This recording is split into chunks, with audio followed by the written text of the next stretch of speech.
Oh wow, look at that. Can you be any prettier?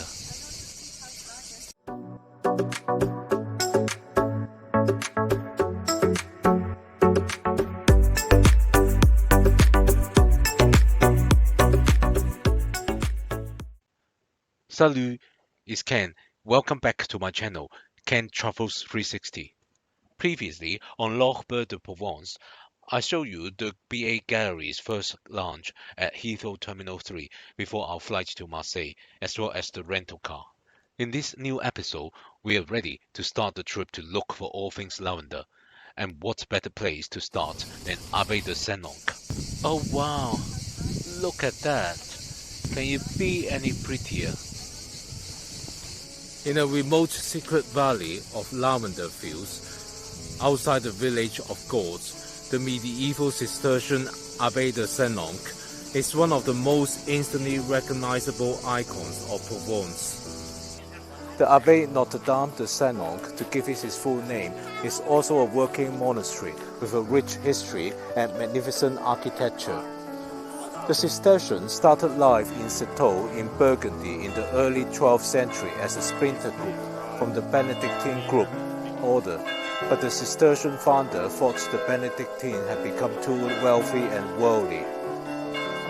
By the Middle Ages, there were over 700 Cistercian monasteries across Europe, always in remote spots.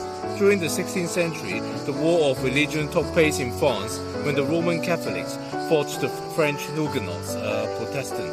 The abbey came under attack by the Huguenots and was ransacked, some of the monk quarters getting destroyed in the process. The abbey today consists of dormitories, a church and a reading room, and a chapter room, and all the cloister, all of which you can see on the guided walk tour. A guided tour of the abbey lasts an hour and is over in French only. The guide apparently talks very fast. The booming acoustic of the vast room can make the explanation hard to hear, especially these tours can take up to 50 people. Therefore, fluent French is required if you want to make the most of the visit. So, we're not going to do this. As for the lavender, the unique backdrop of the stone abbey offsets the purple lavender beautifully. During the Sénanque Abbey lavender season, crowds descend on the Luberon to get a glimpse of this iconic scene. Right, we are finished with the visit of Abbaye de Sénanque. We have spent almost 2 hours here, which was what I was expecting, but that was including doing the guided tour to the abbey. We didn't do that, but still, because the lavender against the backdrop of the abbey was just so pretty, we ended up spending loads of time here to take photos and film videos. As we were driving away from the abbey, we drove past the town of Gordes. You can see the castle on the left. As we have already visited Gordes last year, we're not gonna go into the town again, but instead we're gonna drive to a viewing point stop to see Gordes from a distance before heading to lunch.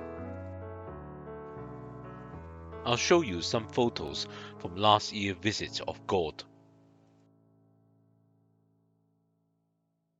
We're now at the scenic points of Gordes. We visited Gordes already last year in the Provence trip. Arguably the scenic queen of Luberon's hilltop village, the Thiers village of Gordes, teetered improbably on the edge of the sheer rock faces of the Vaucluse Plateau from which it rises. With a jumble of terracotta rooftops, church towers and winding lanes, it's a living postcard. Okay, it's time to have lunch now. In small villages in France, restaurants are only open till 2 p.m. or whatever time they specify.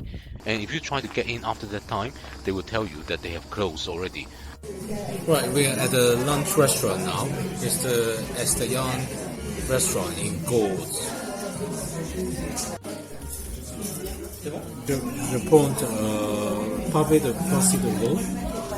Pavé de veau, oui. Coussinet à point. Ok, à point. Merci. I have to say that at the time, I didn't know what part of veal quasi de veau is. It turns out it's the gluteus muscles between the thigh and the lumbar region, and it's a thick cut. It's equivalent to a rump steak for beef. So the restaurant has given us some loose bush. Gonna try it, as well as some pan as well. Lunch has arrived. Steve's got the pork chop and I've got the view.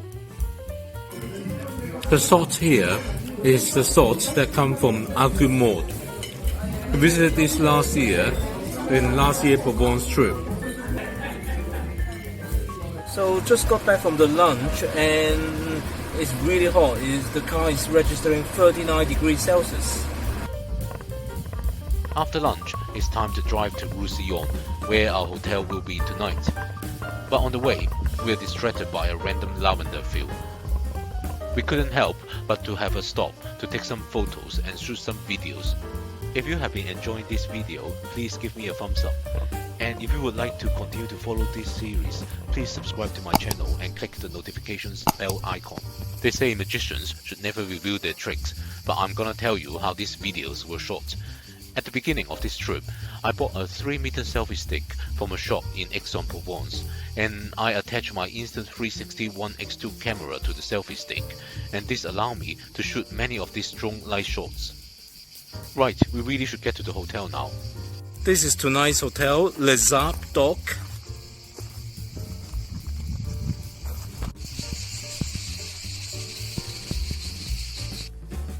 So after a short drive, we arrived at Roussillon. So last August, when we came to Provence, we already visited Roussillon. However, the main attraction here, the Sentier des Ocs, was closed because of fire risk. So we're back here today, and luckily there is no fire risk today, and it seems it's open.